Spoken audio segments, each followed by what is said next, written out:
Welcome to the Dental Marketing Guy show. I'm Justin, the Dental Marketing Guy, and today it is an enormous honor to interview one of the biggest names in SEO, if arguably the biggest name when it comes to link building. If you've followed the Dental Marketing Guy show at all, if you've read my blog, you know about the SEO implications of having other people endorse you as an informational resource. How does that work? How do you get other websites to cite you as an educational resource, as a thought leader, as someone worth mentioning? Well, my next guest here is amazing at doing that very thing. In fact, he's convinced hundreds and hundreds of websites to link to his based on the merits of the content that he's created. And so sometimes when we talk about SEO, we're talking about content creation. Sometimes we're talking about backlink building. Sometimes we're talking about other aspects that are a little more technical. But what Brian Dean has done is he's figured out that there's a way of creating content which is link worthy. And he's created a course all about how to do this. He's also got another course coming out about YouTube. So this guy is a total master of creating backlinks. I think, Brian, you rank for all kinds of keywords, and you teach in your course about how you did this, ranking for keywords like backlinks and on-page SEO and just hugely competitive keywords that a lot of people want to rank for. But I'd like to get into kind of a little bit of the history of how you got into SEO and why, and, kind of the story there. But first of all, how you doing? I'm good. I'm good, Justin. Thanks for that intro. Very kind. I appreciate it. Well, it's well deserved. I mean, I don't offer these gratitudes without sincerity. I mean, it is really hard to find someone who's teaching about white hat, ethical, long-term SEO strategy involving backlinks. Maybe you could tell me, before you even started backlinko.com, what was kind of the beginning of how you got into SEO? Well, it's kind of weird how I got into SEO because I studied nutrition in college, and I eventually went to grad school and got a master's in nutrition, and I started a PhD program, and I hated it. I hated being in the lab all day. I hated my advisor. I was living in Indiana, and I grew up in the East Coast, so I missed my family and my friends. So I ended up leaving there, and I couldn't find a job. So yeah, but when I quit, I actually couldn't find a job.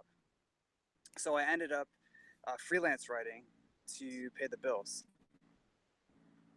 And through that, I discovered that all these people are asking me to write SEO optimized articles. Everyone's like, write an article optimized around this keyword and it should rank for whatever. I had no idea what they're talking about, but I eventually learned the tricks of the trade. And I was like, why would I be freelance writing when I can launch a website of my own and rank that? And at the time, black hat SEO was all the rage, and white hat was something that only a handful of people did, relatively speaking. So I focused on this black hat stuff and ended up getting wiped out by Google again and again and again. And that's when I realized that white hat is the future. And I started doing white hat for myself. And I also started an SEO agency and started doing white hat SEO for my clients. And since then, then I started Backlinko about a year later. And the rest is history, as I say. So it was really, I mean, you were writing about any topic, or you were writing about nutrition? I mean, how did you get into writing? Yeah, I was just writing nutrition stuff. So before I was freelance writing, I was experimenting with like online business ideas and ways to start websites, and I would hire people to write for these websites. They were all different industries, and I realized their writing was terrible, and I thought that I could do better. So that's when I decided to start writing about nutrition only, because that's what I knew best. So I could start writing stuff that I knew about, and also I had a little niche, which in the freelance writing world, it's super competitive. It's kind of a race to the bottom when it comes to prices. So it was a way for me to stand out, to say, hey, I only do nutrition focused content. That makes sense. That makes a lot of sense. But so it was the practice of nutrition that you didn't like. You enjoyed writing about it, or this was just a way to make money? Yeah, I love the topic. It wasn't that. It was more that particular situation I was in, where I was, a student by day, kind of like and a researcher by night. It was a lot of work, and I spent most of my time in this windowless lab. So, needless to say, it wasn't very fun.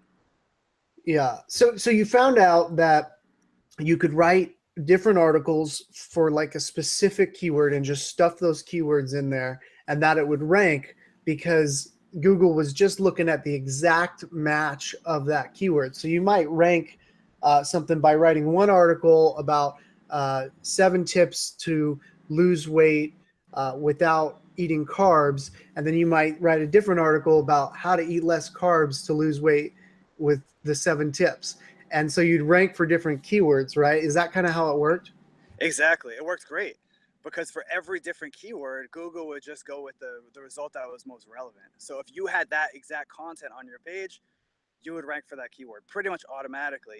And even though links are important, they really, really focus on this relevancy. So if you're able to hit the keyword exactly, even if, like you said, it was a super long keyword that very few people search for, you could rank number one for it. And if you added those together, you could actually get a lot of traffic using this strategy. But in 2010, Google rolled out an update called Panda, which specifically targeted sites that were doing that and pretty much wiped them out. Because as you imagine, those two articles are not only similar, but they weren't really good to begin with because they're one of like 1,000 that you're going to publish that month. And some of these were actually mainstream websites, right? Like some of the health websites that you wrote for, these were, publicly traded companies that owned these websites. And so their strategy was basically to manipulate Google. Yeah, their business model was based around it, which is crazy to think. But Demand Media, who owned Livestrong and eHow, they're publicly traded. They got wiped out, and a lot of sites got hammered. So nowadays, and this kind of gets a little bit into the weeds, but I think with you being so advanced and actually teaching other SEO companies how to build links, this might be a little advanced for some dental professionals. But I'm thinking, as an editor, how do you approach the link building when how do you put yourself in the shoes of the editor, the blogger, the journalist? How do you actually empathize with what they want? How do you convince someone to link to you? Well, like anything in life, it's easier if you don't have to convince them. If you give them what they already want, it makes the job of link building a lot easier. For example, um, last year I published a ranking factor study that looked at different correlations between different factors and Google rankings. And I didn't really have to convince people or twist their arm to get them to link to that content because it gave them what they wanted, which are unique statistics to talk about. It's just like in PR. Imagine you're a dentist and you want to get PR in the local newspaper. Well, what's the easiest way to do that? Well, the hardest way to do it, and the way most people do it, is try to convince a journalist to write about you and cover you. But the easiest way to do it is to create something that's actually a story, newsworthy, like have an event at your dentist office and invite the journalist to come by and cover it. That way you're giving them what they want, which is material for a story. And it's the same with link building. If you can give people what they want, you're much more likely to get links. That makes perfect sense. So first focus on becoming a link worthy asset, something that people want to link to. And just like you said, creating the newsworthy story. You might do a smile makeover. You might do something, helping the homeless with dental care. And of course, the local media is going to eat that up like catnip. Um, and so that's the idea. But how do you actually reach out to, if I'm a dentist and I'm like, you know what, I just want to fix teeth. Uh, what's the process that saves me some time? I don't have time to run my own internal SEO agency all day. How do I actually reach out to these bloggers and journalists? How do I actually get on their radar? Well, that's definitely something I can empathize with and sympathize with. Because if you're a dentist, you don't want to spend your day, you know, building links and worrying about keywords and stuff. But you don't really have to do that much because, it's like that expression, in the land of the blind, the one-eyed man is king. And it's the same in the dental industry. I used to run an agency and I had tons of clients that were dentists. And I realized that it was hard to get a handful of links for a dentist's office. But once you got them, you're far and away above everything else. So don't be daunted with the fact that you need to get tons of links. You really only need a couple, and it can make a big difference in your rankings. That said, The best way to get any sort of coverage with PR or links is to email people that have the power to link to you. There's really no other way to do it. Is to get your stuff directly into their hands, in front of their eyeballs, is by far the best way to get links. Do you think, in terms of when you say a couple links, so obviously not all links are created equal, quality over quantity, if you will. Um, how would a dentist know? Would it be the publications that they read? Would it be the local news? What kinds of links do you think are the most powerful? That's a good question. I'd say the best links a dentist can possibly get are links from other health related websites that publish stuff about dental health. The local sites are good, like local newspapers and even local associations, like dental associations or business associations, things like that. Those links are good, they can help. But Google really focuses on the relevancy of the website. So if the website is really relevant to you, that's better. So instead of focusing on the geographic region, I would look globally for links. So once you create one thing on your site that people like health bloggers and journalists that cover health topics would want to cover, then you have something that you can get links from everywhere around the world. So for a dentist, for example, you could run your own little survey with patients that come in to ask them how often they floss, how often they brush, or how many cavities you tend to see, and you have some original data to give those people. That data is good for, doesn't matter if you're in Oklahoma or Ohio or wherever, that data is going to serve you, and it'll serve you for years because those journalists will link to it every time they want to mention statistics that only you have. That makes perfect sense. So original research, you might. I actually was speaking the other day at a study club in Charlotte, North Carolina, and I actually used the word scientific research accidentally, and they thought that was real funny because scientific research is to a dentist is extremely high caliber. You might not publish that on your blog, but what you're mentioning about, like, for instance, how many kids have cavities under the age of 5, and here's my data, and maybe pull from some other authoritative sources, and create maybe a little bit of an opinion piece at the end about here's what I think can be done about this. Do you think let me ask you, do you think controversy is at all a way to earn links? It is. I've seen people do it. I'm not a big fan. I don't think it's usually worth it to rock the boat because think about like what you just said. That survey. I mean, it doesn't have to be a peer-reviewed research study, like you said. It could just be, the prevalence of cavities in your town. That could get you on a local newspaper because the peer-reviewed journals aren't going to publish that stuff. Or a survey, have people ask them what they think about dentists, and then you can have a stat like 80% of people rather go to a funeral than the dentist. PR people love that stuff, but you don't need a controversy to do it. You just need something new, something unique.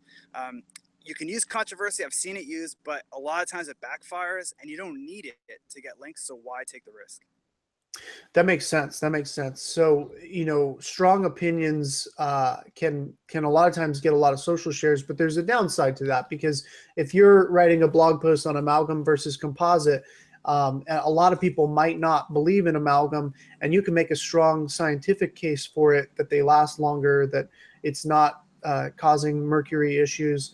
But some people want to hold on to their beliefs, and you might turn those people away, uh, and become branded as a certain type of dentist, kind of pigeonhole yourself, if you will, or be typecast.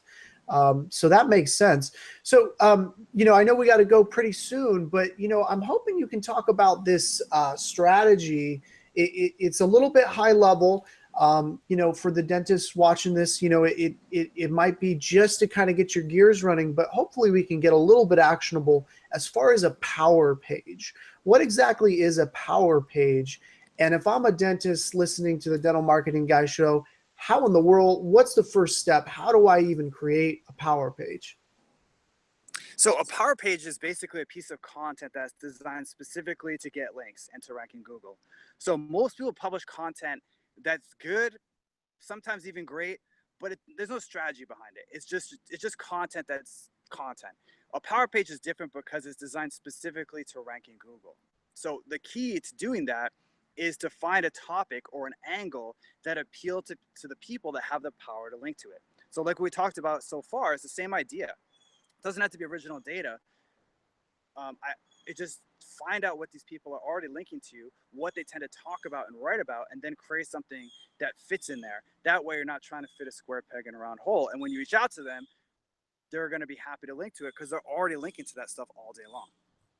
That makes sense. Okay, so as far as like you said, so a dentist, if let's talk a little bit about like competition. So if I'm a dentist, I'm probably getting a little overwhelmed right now. I'm like, oh my goodness, there's all these backlinks I got to build. But the fact is, you only need to comparatively be more effective than the next dentist in town. So the bar for a dentist is set much lower than, say, someone like yourself, an SEO company, right? So perhaps only one or two links, perhaps 10, depending on the quality of those. I mean, when do you usually? How do you know you've created a power page that's truly going to work? Well, you can never know. It's like anything until you try it. You usually have a good idea. It depends on how well you study the people that can link to you, which are usually bloggers in the health space, in your case, the dental space, that write about dentistry topics, journalists, which are local journalists. That way, anything related to your area can work, and also journalists that cover health for publications. The better you know them and kind of understand them, almost like customer research, the more likely your power page is to succeed. So one of the things that Google says is, to avoid link schemes. So it's almost like a conspiracy. If someone, if I say, "Hey, Brian, link to me," and I'll link to you, that's something that Google doesn't like because it's not based on the merits of the content. It's based on us sort of colluding in order to manipulate the rankings. So as far as if I'm a dentist and I'm, in a study club or part of an organization, state dental association, where do you draw the line in terms of creating a network of publishers where you say, hey, I created this piece of content. How much of it is relationship building, and when does that turn into manipulation? When at what point do you, obviously a lot of it's based on the content, but at what point do you draw the line and you say, okay, these people are only linking to me because they know me? Well, like anything ethics related, there's tons of gray area, right? That's why philosophers exist, because, and this is almost an ethical dilemma. My rule of thumb is if you're paying for the link, then that's usually a no-no. If there's any money or value exchange, so for example, you pay someone to link to you, or you give them something of value, that's clearly against the guidelines. If it's a friend and you ask them, like if I called you up, hey Justin, I just published this piece of content, can you link to me? And we know each other, there's nothing wrong with that, honestly. And Google doesn't even have an issue with that. As long as I'm not saying, you link to me, Justin, then tomorrow I'll link to you, or tomorrow I'll do something else for you. Right. That makes sense. So it's basically, so it would make sense to know people in your industry, is what you're saying. Of course, it's like marketing, right? It's good to know people. Yeah. Yeah, absolutely. Well, hey, Brian, thank you so much for coming on the show. This has been really insightful. Where can the viewers find you? The best place is to head over to my blog, backlinko.com. It's where you can learn a lot more about what we've been talking about today. Sweet. And just so you guys know, this is a little bit esoteric. This is a little bit advanced compared to some of the content you might read on my blog. But as far as being a thought leader, this guy, Brian Dean, he's ranking for all these keywords. It would be crazy not to listen to him. So it might be a little advanced, but feel free to take a step back and just think about, just exercise a little bit of empathy, towards, why would you link to someone, and maybe put yourself in their shoes and at least begin to start the thought journey of creating these links. Because like Brian said, if every other dentist in town is not doing any backlinking, it's going to be really easy for you to get to the top if you're successful at implementing that. So thanks, Brian. Thanks for coming on. No problem. Thanks, Justin. Talk to you soon. All right. Talk to you soon. Bye. And thanks for watching the Dental Marketing Guy show.